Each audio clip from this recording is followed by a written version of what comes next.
allez bien. Aujourd'hui, au moment où vous voyez la sortie de cette vidéo, nous sommes le dimanche 21 juillet et c'est donc la fête nationale en Belgique. Et c'est en m'apercevant du programme, du planning, etc. Des sorties que mon franc est tombé et que je me suis dit ok Lise, tu présentes chaque année le Belgstagram, tu as une vidéo qui sort à la fête nationale belge. Pourquoi ne pas faire une petite sélection de livres belges? Parce que chaque année, on me demande des recommandations pour la catégorie souvent de Bruxelles qui nécessite de lire un ou une auteure du coup belge. Et du coup, comme d'habitude, je vais me cantonner à 5 livres, BD, etc. Comme toutes mes autres recommandations. Mais voilà les 5 que vraiment j'ai envie de vous partager aujourd'hui. Et on va commencer tout de suite avec le premier livre qui est celui-ci. Donc c'est La remplaçante de Franck Andriat. Je vous avoue qu'en fait je l'ai lu mais il n'était plus dans ma bibliothèque, je l'ai pris à emprunter à ma meilleure amie qui comme moi, on peut le voir en fait, a dû le lire pour l'école lorsqu'on était en secondaire. Donc là je vois que c'était en deuxième, la deuxième C, donc toujours sous le schéma belge. Et c'était un peu un incontournable des livres... j'ai plutôt envie de dire jeunesse que young adulte vraiment. En plus il est tout petit, il fait même pas 105, il fait 155 pages. Et vraiment du coup c'est un livre, je pense que les 3/4 des Belges, en tout cas de mon âge, ont dû avoir à l'école. Vraiment je l'entendais partout dans plein d'écoles différentes, quels que soient les gens où ils étaient avant, etc. Et pour le résumé on nous dit: Raphaël déteste l'école, surtout les jours où il a cours de français avec Madame Grivet, la remplaçante de sa prof préférée, Mademoiselle Laurent. Avec ses copains, il décide de lui faire la vie dure. Une rapide escale entre le chahut et les mauvais coups commence. En famille, Raphaël joue au macho, l'humour de sa mère et le calme de son père le mettent hors de ses états, et ce n'est pas l'estéguerie de sa petite sœur qui l'apaisera. Donc voilà, clairement on est vraiment dans ces livres de début d'adolescence. Donc je ne sais pas si je le recommande forcément à tout le monde, à mon âge, à 30 ans, etc. Est-ce que je l'apprécierais vraiment autant ou quoi. Mais pareil, si vous êtes prof de français et que vous cherchez des livres à donner à vos élèves, franchement celui-ci, et je vous dis, il a été donné par tous nos profs de français confondus, écoles confondues, etc. Et clairement en tant qu'ado, c'est un des rares livres que j'ai lu à l'école où je me retrouvais du coup dans le personnage de Raphaël, ces élèves un peu turbulents qui du coup vont clairement mener la vie dure à la remplaçante comme le nom l'indique. C'est des personnages qui sont très caricaturaux, il faut dire ce qu'il y a. C'est vraiment l'ado hyper rebelle, la remplaçante hyper aigrie alors que la professeure de base elle est toute douce. Enfin c'est vraiment très clivé, blanc, noir, etc. Mais quand on est ado, j'avoue qu'on voit quand même, en tout cas au début de l'adolescence, pas mal les choses comme ça. Donc vraiment pour le coup c'était assez parlant au moment de ma lecture. Et voilà, je me suis beaucoup amusée à voir les coups qu'il faisait à cette remplaçante aussi. C'était un langage où tu as quand même de bons mots de vocabulaire par-ci par-là, mais ça se lit tout seul, c'est hyper fluide, etc. C'est pas le but de faire 1000 descriptions non plus. Quoique je me rappelle qu'on l'avait utilisé aussi justement pour commencer à apprendre certains adjectifs justement sur les descriptions physiques dans le cadre du cours de français aussi. Et voilà, en dehors de ça, vraiment, c'est un livre qui se lit juste tout seul. Voilà, quand on est adulte, même en 1 heure, je pense qu'on peut le plier. Et que voilà, il y avait à côté de ça de belles leçons de morale, etc. à la fin aussi. D'autant que moi, en dehors de mes études d'éducatrice et de tout ce qui était psy, j'avais fait une année de français moral pour devenir prof. Et pendant cette année-là, je devais faire des fiches de lecture et du coup, je devais lire 15 livres que je pourrais proposer pareil en classe. Et donc, très logiquement, il m'est venu en tête. Je l'ai relu pour l'occasion à ce moment-là. Et du coup, mon regard avait quand même changé parce que je tenais plus avec la remplaçante, alors que moi-même, j'allais devenir remplaçante pour aller... pas remplaçante, mais stagiaire pour un de mes stages à l'école. Et que du coup je me retrouvais un peu de l'autre côté du bureau et pareil en fait ça marchait aussi bien d'un côté comme de l'autre et que vraiment pareil avec un regard d'adulte clairement je retrouvais les étudiants que j'allais avoir dedans et je retrouvais aussi le côté prof et le côté valeur, etc. qu'il y avait dans la fin et tout. Donc c'était assez chouette à lire d'un côté comme de l'autre. Et donc voilà, c'est pour ça que j'ai envie de le reproposer aujourd'hui pour ceux et celles qui ne le connaissent pas. Voilà, Franck Andriel a vraiment fait toute une série comme ça, avec différents personnages de la classe, différentes thématiques sur les ados ou quoi. Mais je pense que vraiment celle-ci, elle a parlé à tout le monde. Donc je le recommande encore vivement aujourd'hui parce que même si c'est du début de young adulte, fin de jeunesse, franchement je pense qu'on passe tous par cette petite case, cette transition. Et que du coup il tombait à pic à ce moment-là. Ensuite, je vous le disais précédemment, je suis un peu nerveuse, mais chaque année je lis un Amélie Nothomb dans le cadre du Belgstagram, parce que vous pouvez voir ma bibliothèque que je n'ai pas 20 000 auteurs non plus belges, ou alors j'en ai, comme par exemple ici Barbara Bell, mais qu'ils sont toujours ma page, je n'ai toujours pas découvert l'auteur, etc., enfin l'autrice. Et du coup, chaque année, je remets un Amélie Nothomb. Et c'est clairement une auteure qui est hyper controversée. C'est vraiment souvent, soit on déteste ses livres, soit on les adore. Et il y a vraiment très rarement de livres qui sont entre deux. À chaque fois, ils sont tout petits comme ça. C'est aussi pour ça que je les place facilement en fait dans le challenge. C'est qu'ils font pareil, 150 pages à tout casser. Voilà, on est à 146. Et à chaque fois, pareil, c'est écrit quand même vachement gros, faut dire ce qui est. Donc en fait, ça se cale nickel dans le reste du challenge. Donc c'est quand même le bon plan entre deux des grosses lectures ou quoi.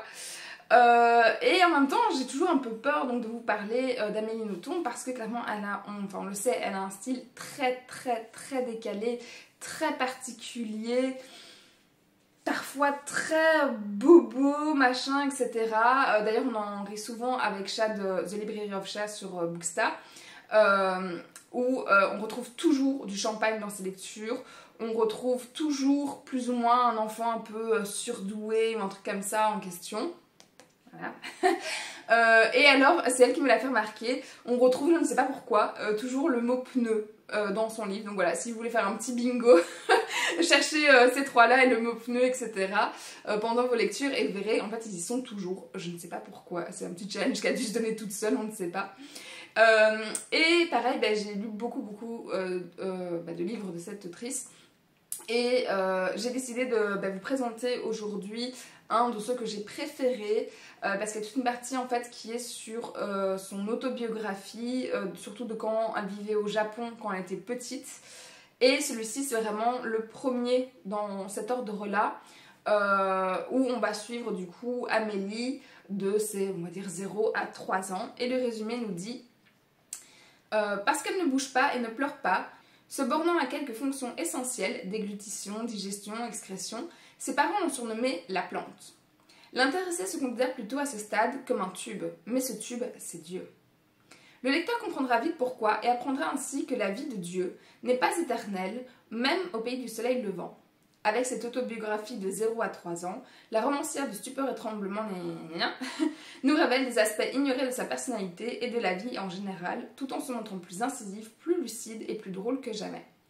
Et je suis pas sûre d'avoir dit le titre en fait, mais sinon c'est Métaphysique des tubes pour celui-ci. Alors pareil, ça franchement en plus c'est un de ces livres qui est soit justement complètement adoré ou à l'inverse complètement détesté parce qu'elle peut paraître hyper hautaine, hyper pédante, vraiment supérieure, etc.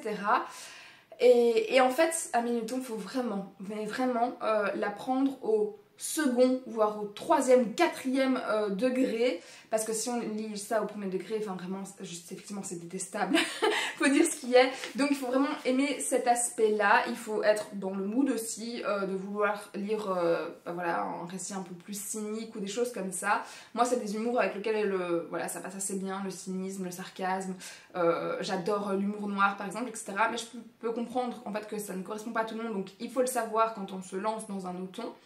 Mais pour celui-ci, donc comme on a un côté un peu plus biographique, je sais pas, il m'a fait penser un petit peu aussi, du peu de souvenirs que j'en ai, je vous avoue, parce que je l'ai lu il y a des années, il y a bien 10 ans passés, et que clairement des livres de 150 pages, c'est pas ce qui marque le plus en général.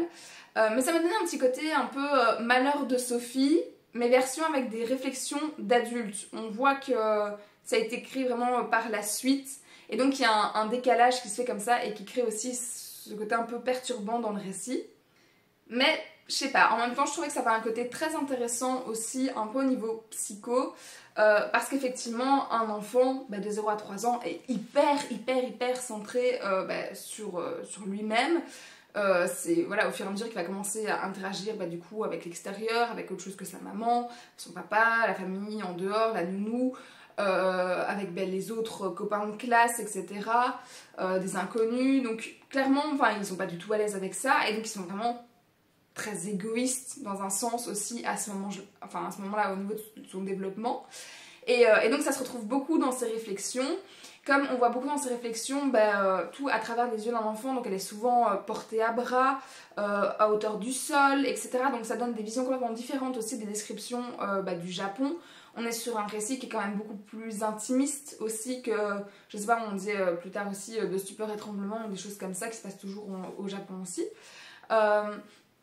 Mais du coup voilà, donc c'est un récit très particulier. Mais voilà, moi ceux que je préfère d'Amélie Nothomb, c'est clairement ceux justement sur son autobiographie, je trouve que c'est ses meilleurs. Et du coup ça me paraissait logique de vous présenter cela, de commencer par le premier au niveau chronologie, en tout cas je pense pas au niveau sortie mais au niveau chronologie. Et je sais pas, moi j'ai quand même souri, ri, je me suis amusée de certaines réflexions qui étaient effectivement parfois assez décalées ou même parfois même inappropriées, mais je trouvais qu'en lecture ça passait assez bien en tout cas. Et que voilà, c'est aussi une certaine réalité, même si c'est romancé autour, c'est pas non plus sa vie copie conforme ou quoi. Mais j'ai bien aimé voilà, cet aspect, ce point de vue, etc. Et donc j'ai décidé de vous recommander celui-là d'Amélie Nothomb en priorité. Ensuite, évidemment que j'allais profiter de cette vidéo pour vous sortir une BD, puisque voilà, la Belgique est largement connue pour tous ces auteurs de BD, très souvent jeunesse, mais pas que. Mais je vous avoue qu'en BD adulte, j'en connais un peu moins, en tout cas ceux où il y a plusieurs tomes, des sagas, des héros, voilà, sur toute une série. Mais par contre, s'il y a bien un livre que j'avais envie de vous recommander aujourd'hui, c'était effectivement une bande dessinée qui avait été un coup de cœur monumental, et je pense, en tout cas que j'en ai déjà parlé dans cette chaîne, je pense aux 10 livres qui m'ont marqué, il me semble. Et c'était juste l'occasion, c'était évident que j'allais en reparler aujourd'hui. Donc si vous en avez déjà entendu parler, juste vous pouvez skipper jusque voilà, le point suivant, vu que je fractionne de toute façon toujours les vidéos par livre à la minute. Mais voilà, aujourd'hui j'en profite pour reparler de Ne m'oublie pas d'Alix Garin, et qui était publié chez Le Lombard. Et juste, oh là là, mais quel coup de cœur mes amis. Je vous jure, j'ai pleuré, mais des litres et des litres et des litres sur cette BD. Oh là là, je sais pas, j'ai vidé plus qu'un paquet de mouchoirs, c'est sûr et certain.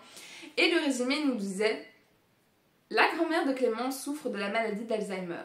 Face à son désespoir, elle prend la décision de l'enlever de la maison de retraite et de prendre la route en quête de l'hypothétique maison d'enfance de sa mamie. Une fuite, une quête, un égarement, l'occasion de se retrouver, à moins que ce ne soit des adieux. Quelle pépite, quelle pépite. En plus je suis trop contente parce qu'on a pu rencontrer justement Alix à Bruxelles. Et donc j'ai la petite dédicace, etc. Et voilà, j'adore son style même de dessin, les couleurs, etc.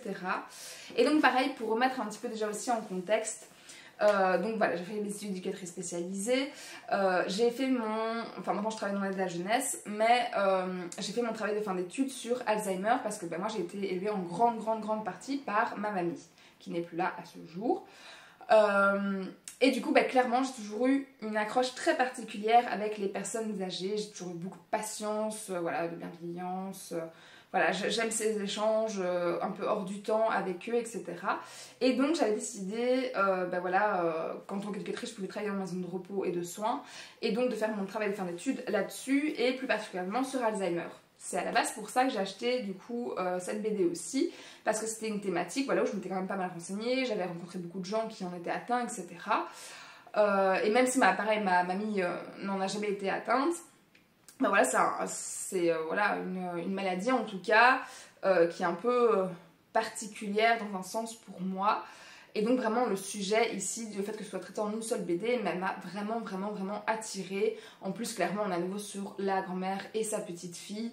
Donc voilà, juste c'était sûr, couru d'avance que ça allait me plaire.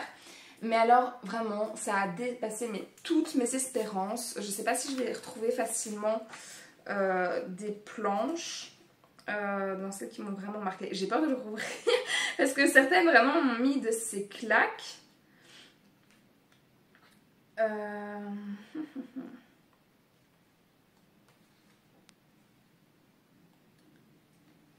Enfin je sais pas, je ne vais pas retrouver celle que j'ai en tête précisément, mais c'est toujours des tons, vous voyez, très très très doux, dans des côtés un peu tendres, avec du rose pâle, du rouge mais pareil pas vif, tout en nuances, beaucoup de bleu, des pointes de mauve, un peu tristesse, nostalgique, etc.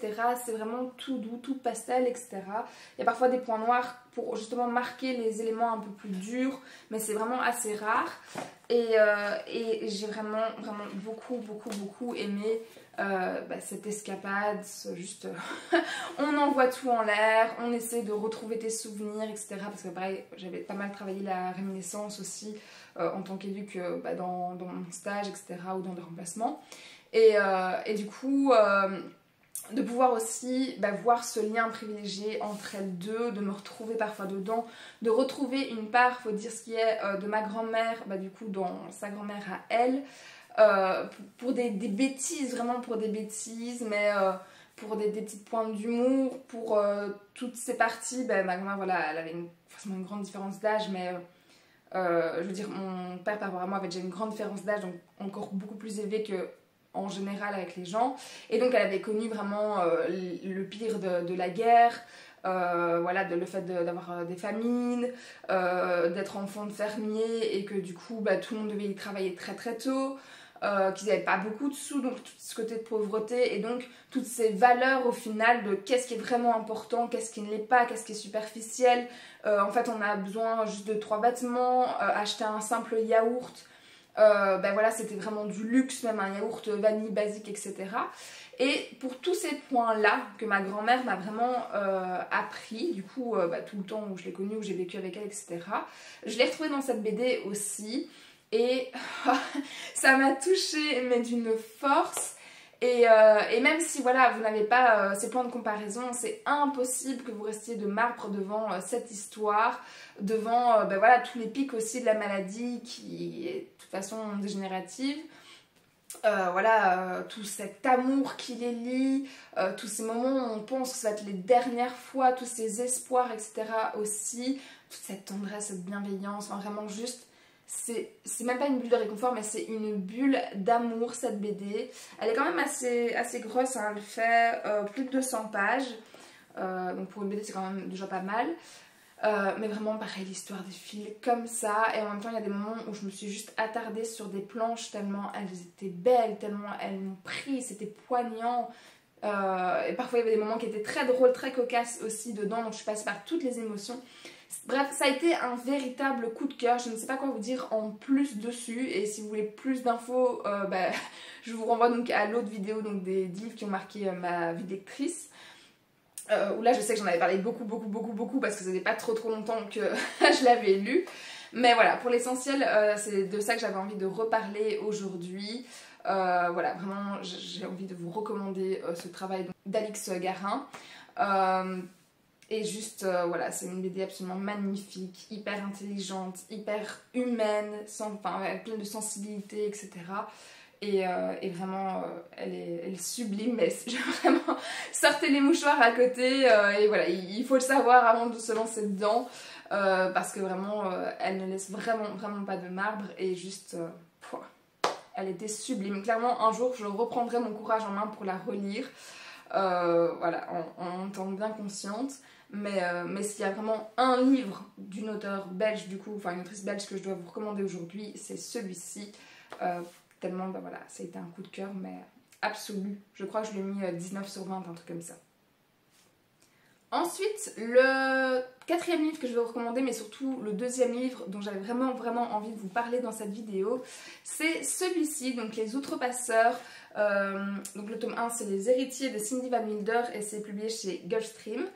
Avec pareil, vous voyez, enfin vous ne voyez pas directement, mais c'est une couverture qui est en deux en 2 parties comme ça. Je le trouvais très joli à l'époque. Depuis, j'ai des livres qui ont surpassé en beauté. On a inventé les collectors, les je sais pas tout ce que vous voulez. Mais en tout cas, à l'époque, je sais qu'il m'avait vraiment tapé dans l'œil. Et le résumé nous dit: Peter, un adolescent sans histoire, échappe de justesse à un attentat et découvre que l'attentat le visait personnellement. Emmené à Lyon House, la résidence d'un mystérieux noble, il fait la connaissance avec les membres d'une société secrète, les Outrepasseurs. Les révélations de ces derniers vont changer le cours de sa vie, clairement. Voilà, donc pour remettre en contexte au début de l'histoire, on a donc Peter, un garçon, un jeune homme tout à fait lambda, enfin c'est un ado qui adore le foot. Donc au début, les premières pages, on suit vraiment genre l'ado de base qui fait son petit match du dimanche, qui rentre chez lui, etc. Et boum, là effectivement, il se fait attaquer par 2 genres de molosses de mémoire, et c'est un renard qui vient le sauver. Renard qui, pareil, une fois qu'on l'a ouvert, il est là, vous ne le voyez pas directement, et qui va devenir un personnage vraiment emblématique. Suite à cette attaque complètement what the fuck, sa mère qui s'appelle Hermeline va l'emmener du coup donc, au Lyon House. Donc c'est un grand manoir où habite un certain noble qu'il ne connaît pas. Noble, c'est le nom qu'on lui donne. Et les gens à l'intérieur effectivement commencent à l'appeler Monseigneur. Il se pose beaucoup de questions, il y a effectivement un côté un peu sectaire qui en ressort, il sait pas trop, les gens font un peu de mémoire, enfin j'ai eu des années, mais je pense qu'ils étaient cacoulés, il y avait un genre de piscine ou quoi spécial au centre, enfin le truc trop bizarre, il comprend pas, sa mère lui donne pas plus d'indices, et là il doit commencer à passer des épreuves pour justement avoir le fin mot de l'histoire, enfin en tout cas le début du fin mot de l'histoire, des révélations. Et voilà, ça c'est pour le petit cadre de base. Déjà c'est un peu déroutant parce que Peter c'est clairement un personnage miroir. Et donc on tombe dans le truc comme lui en se demandant vraiment vers où Cindy va nous emmener. Est-ce qu'elle a un plan en tête? On comprend pas trop, etc. Puis au moment où il passe quelques épreuves et du coup on commence à s'attacher à lui, il y a déjà plus d'une 50aine de pages qui se sont passées. Et puis là, tu sais pas trop pourquoi, mais tu as une double temporalité qui arrive comme ça, bam bam, et qui t'amène au Moyen-Âge. Et là tu comprends rien, on ne parle plus de Peter, il y a plein nouveaux personnages. D'ailleurs, de mémoire, je pense qu'il y avait un arbre généalogique qui part à la fin. Ouais, c'est ça. Hop, qui est ici, donc aux dernières pages. Et heureusement, parce qu'en fait, il y a plein de persos qui avaient des prénoms un peu space. Effectivement, Hermeline, c'est pas ce qu'on trouve tous les jours, mais il y a d'autres prénoms, vraiment, je ne sais même plus les sortir maintenant parce que c'est des prénoms bien moyenâgeux pour le coup, etc., qu'on n'entend plus, qui sont perdus ou quoi. Et on suit ces persos et au début, on comprend pas, genre c'est quoi le lien, il est où Peter, enfin, on a commencé à s'intéresser aux héros et juste, tu sais pas, le truc il est trop bizarre, toujours un peu mystique ou quoi, mais il n'y a pas l'air d'avoir de lien forcément non plus avec le côté mystique qu'il y avait avant et tout. Juste, tu es totalement dans un énorme flou, complètement déboussolé. Et en fait, au fur et à mesure, tu te rends compte forcément qu'il va y avoir un lien entre les deux. Ça va toujours être en double temporalité, surtout que ça devient de plus en plus fluide au niveau des passages et que les passages se fait toujours de la même façon, mais ça, je vous raconte pas comment. Et on se rend compte en fait assez rapidement que les personnages qu'on a au Moyen-Âge en fait sont les vrais héros principaux et pas Peter, etc., qu'on suivait forcément au début. Et donc c'est franchement perturbant parce que c'est le seul livre que j'ai lu qui a fait un peu ce mécanisme là. Mais bon, une fois que ça s'est passé, je dois reconnaître que c'est un récit qui était très intelligent, mais qu'on comprend très tard aussi. Franchement, il faut attendre la fin du premier tome. C'est une trilogie plus un hors-série, mais honnêtement, l'hors-série, je vous avoue que moi, je l'ai pas trop aimé. Je trouvais qu'il apportait rien grand-chose. Donc moi, je vous recommande surtout la première trilogie. D'ailleurs, le 4e livre, en fait, je l'ai revendu. Mais l'utilisation du Moyen-Âge, franchement, était hyper malin. Parce que clairement, au Moyen-Âge, on est forcément dans les seigneurs, les autres. Le clergé est au-dessus, Dieu est au-dessus, on a vraiment cette notion du c'est quoi le bien, c'est quoi le mal, tout ce qui est un peu en dehors vraiment va être critiqué à fond. Et je trouve que c'est une très bonne période, très bien utilisée ici pour amener le début. Par exemple, je sais plus exactement si c'est des fées ou déjà des failles, j'ai un doute, je vous avoue, parce que ça fait pas mal d'années que je l'ai lu. Mais bref, tous ces côtés un petit peu du coup de fantasy, parce que c'est quand même de la fantasy ici. Et pour donner son origine, et après à long terme sur 3 livres, de comprendre le lien un peu de l'un à l'autre, etc. Et voilà, et je sais pas, je trouve que franchement, elle a vraiment très bien utilisé ce côté moyenâgeux. En plus, dans ce côté moyenâgeux aussi, l'écriture était très différente aussi. On avait vraiment une écriture différente, un lexique en tout cas très différent. Allez, avec un jargon, on pourrait trouver des enfonçons, des manants, des tabards, enfin voilà, tout ce qui est le lexique propre au Moyen-Âge, voilà, pour en citer quelques-uns. Et donc voilà, finalement, rien qu'à l'écriture, on sait dire où on se situe en fait. Donc ça, c'était très fort de sa part, enfin c'est très bien joué de sa part aussi.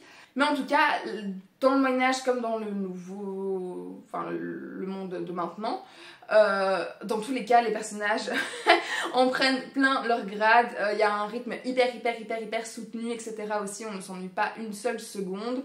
Juste, c'était très compliqué de remettre en fait toutes les pièces dans le puzzle, enfin les pièces à la bonne place pour le puzzle, je vais y arriver.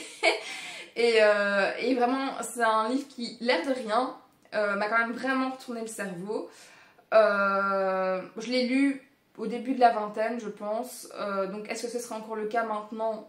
Je ne sais pas. Je n'ai pas suffisamment de souvenirs par rapport à ça. Mais en tout cas, en young adulte, il m'avait quand même mis une sale claque. D'un même niveau parfois que certains thrillers. Donc c'était vraiment bien joué. Et que dire d'autre dessus pour vous donner envie malgré ce côté de difficulté, c'est que vraiment sinon c'est une très bonne trilogie de fantasy. Je trouve qu'il avait un petit côté aussi comme le roman de renard par rapport aux personnages un peu animaux. On parlait du renard ici qui intervient, qui va être important par la suite. On dit le Lyons Village ou House, les Lyons House, etc. Donc ce petit côté un peu animal, métamorphose, c'est pas vraiment le mot non plus, mais qui était utilisé, j'avais trouvé ça très chouette. Et voilà, pareil, la trilogie est très bien cotée si vous allez vous renseigner de votre côté, etc. aussi. Et c'est pas le plus connu non plus, donc je suis contente de pouvoir vous le présenter aujourd'hui. D'autant que Cindy Wilder, pour l'avoir rencontrée, est vraiment un amour comme auteur, donc pareil, je suis contente de pouvoir la soutenir. Et du coup, voilà. Et une fois n'est pas coutume, pour le 5e et dernier livre de cette sélection, je n'ai pas repris du coup un roman, je n'ai pas repris une BD, mais j'ai repris ce que j'appelle un beau livre. Je pense que c'est une encyclopédie, je ne sais, un glossaire, un bestiaire peut-être, c'est ce qui est le plus proche. En tout cas, je vous présente le grand livre des esprits de la maison qui, vous le voyez, est juste hyper grand. D'ailleurs, je suis obligée de le ranger dans la bibliothèque de mon mari parce que j'ai aucune étagère qui est assez grande pour le placer. Ça, c'est un peu chiant, faut dire ce qui est. C'est publié chez Édition Vega. Les gars, ils ont pas trop bien pensé le truc. Mais en même temps, voilà, quand tu l'as, ça rend bien. C'est juste pas hyper pratique à manipuler. Oui. Et le résumé nous dit, sans que nous le sachions, de nombreux esprits vivent tout autour de nous, au sein même de nos maisons. Des gnomes, auxiliaires précieux des fermes, rentrent le foin et prennent soin des bêtes. Des elfes, esprits bienveillants ou croque-mitaines, se terrent dans les coins sombres de nos demeures, surveillant les faits et gestes de leurs habitants. Des fées lutins jouent 1000 tours aux enfants, aux parents, aux grands-parents, chippant nos clés, déplaçant les objets, avant de nous aider à les retrouver. Parmi toutes ces créatures du foyer, il y a encore les gardiens, les esprits des ancêtres, les âmes des anciens propriétaires des lieux. L'art, léprochauds, brownies, banshees, servants, fantômes. Grâce à cet ouvrage magnifiquement illustré, c'est vrai, vous découvrirez tout un petit monde dissimulé dans l'ombre de vos maisons, de la cave au grenier. Voilà, c'est clairement un livre qui me sortait pareil de mes habitudes. Ce n'est clairement pas le genre de livre que vous allez lire d'une traite, ça se picore vraiment au fur et à mesure. Je l'avais lu bien évidemment dans le cadre d'un Pumpkin Autumn Challenge pour une catégorie de petit être ou une chose, enfin un truc dans le même genre qui revient tous les ans. Et en fait, du coup ça se présente effectivement. Je vais directement prendre la page qui m'intéresse et que je vais vous parler après, si je le retrouve. Hop. Il y en a beaucoup. Voilà, hop. ça se présente à l'intérieur un petit peu comme ceci. Alors ici les illustrations sont petites mais parfois elles font vraiment toute une demi-page. Et on a à chaque fois en haut, comme un dictionnaire, le nom de la créature et toutes les explications, etc. Il y en a vraiment beaucoup du coup à découvrir. Et donc là forcément on parle de lutins, on parle de gnomes, on parle de fées, tout ça vous connaissez. Mais vraiment il y a, je ne sais pas combien, d'êtres qui sont décrits et franchement je crois que 95% je n'en avais jamais entendu parler avant cette lecture. Et depuis que je l'ai lu j'ai dû oublier, il faut dire ce qui est aussi, genre 80% de tout ce qui a été décrit. Et si je vous montre cette page ici, c'est parce que je me rappelle que pendant cette lecture, mon nom de famille en fait c'est Bogart, qui du coup s'écrit à une lettre près comme cette créature-ci. Et donc j'ai trouvé ça super drôle à l'époque, j'ai tout lu etc. Et j'ai trouvé ça super drôle parce que, pareil je vous parlais du coup de ma mamie qui avait vécu dans les fermes et tout. Et c'était un peu lié justement à ces fermes-là, du coup pour l'origine de la famille et tout, j'ai trouvé ça drôle. Dans certains traits de caractère, que ce soit positif dans ce qu'ils aident ou dans ce qui est négatif, on a des traits quand même pareil, des défauts de génération en génération qui sont parfois marqués et ça correspondait. Et du coup on dit hôte des plus indésirables, j'ai bien rigolé, je l'ai envoyé pareil à ma soeur, etc. Et voilà, c'était drôle à lire aussi, caractéristiques très laids. Voilà, donc ça donne un peu d'autodérision par contre, et je n'en avais jamais entendu parler en dehors. Et voilà, à chaque fois ça te dit de où, de quand, qu'est-ce que ça fait, où on les trouve, des petites anecdotes, etc. Je l'ai trouvé vraiment super chouette. Et je vous dis, il y en a plein que je n'ai jamais entendu. Si je reprends ici une autre page à la rien à voir, je vois Thalassum ou Tonte. Franchement, je sais pas vous de votre côté, mais je pense que je peux faire des pages comme ça. Et des pages et des pages. Ah bah voilà, là par contre on a une... on a juste une illustration par exemple sur une des deux. On a des Piscay, on a des Natchi, des Navi, des Massarioles, pareil avec juste du coup une page. Enfin voilà, moi il y a vraiment énormément de noms de créatures que vraiment je n'avais jamais entendu. Et pourtant je lis la fantasy, je lis du fantastique, etc. Je suis tous les ans le pumpkin, donc j'ai des lectures un petit peu liées à ça. J'aime bien des livres sur les sorcières ou quoi. Mais j'ai vraiment trouvé ici une mine d'or voilà, par rapport à toutes ces créatures. Et alors il y a un autre tome qui existe aussi sur le grand livre des esprits de la nature, donc pour tout ce qui est de l'extérieur. Mais je crois que celui-ci correspondait plus au pumpkin, donc il y a peut-être moyen que ça intéresse plus de gens. Mais je l'ai trouvé vraiment hyper intéressant. Mais je vous l'ai dit, je ne sais plus sur combien de jours je l'ai lu. Peut-être même sur un mois passé. Parce que c'est pas ce qu'on va lire voilà, d'affilée, ou c'est le livre qu'on va mettre sur une table de chevet et qu'on va lire 1, 2, 3 peut-être par jour maximum. On le laisse là, on revient dessus. C'est un livre qu'on peut laisser peut-être aux toilettes ou quoi, entre deux, que sais-je. Mais voilà, ça sort clairement de mes recommandations habituelles, mais je me suis dit que c'était clairement l'occasion aussi, parce que je l'ai trouvé intéressant, parce que je me suis dit qu'il pouvait intéresser, etc. Et du coup, c'est le livre que j'ai envie de sélectionner pour cette petite vidéo, parce que sinon clairement je pense que je ne vous en aurais jamais parlé. Et du coup voilà, comme c'était un auteur belge, ah oui j'ai même pas dit, je pense que c'est. Donc c'est Richard Elie et Frédéric De Vos, du coup, qui ont créé cet album en tout cas. Franchement je ne savais jamais comment qualifier ce genre d'ouvrage, mais en gros vous avez compris quoi. Et c'est déjà tout pour cette vidéo, donc avec ces 5 recommandations d'auteurs ou d'autrices belges à l'occasion de ce 21 juillet. Si vous êtes belge comme moi, je vous souhaite du coup une excellente fête, un très bon week-end, tout ça. Et si pas, dans tous les cas, je vous souhaite quand même un bon week-end, de magnifiques lectures. Et on va se retrouver pour une prochaine vidéo qui, en toute logique, du coup, sera un bilan livresque, vu que on est déjà là tout de suite, où vous voyez cette vidéo le 21, donc le mois avance quand même, les vacances, les grandes vacances défilent vite.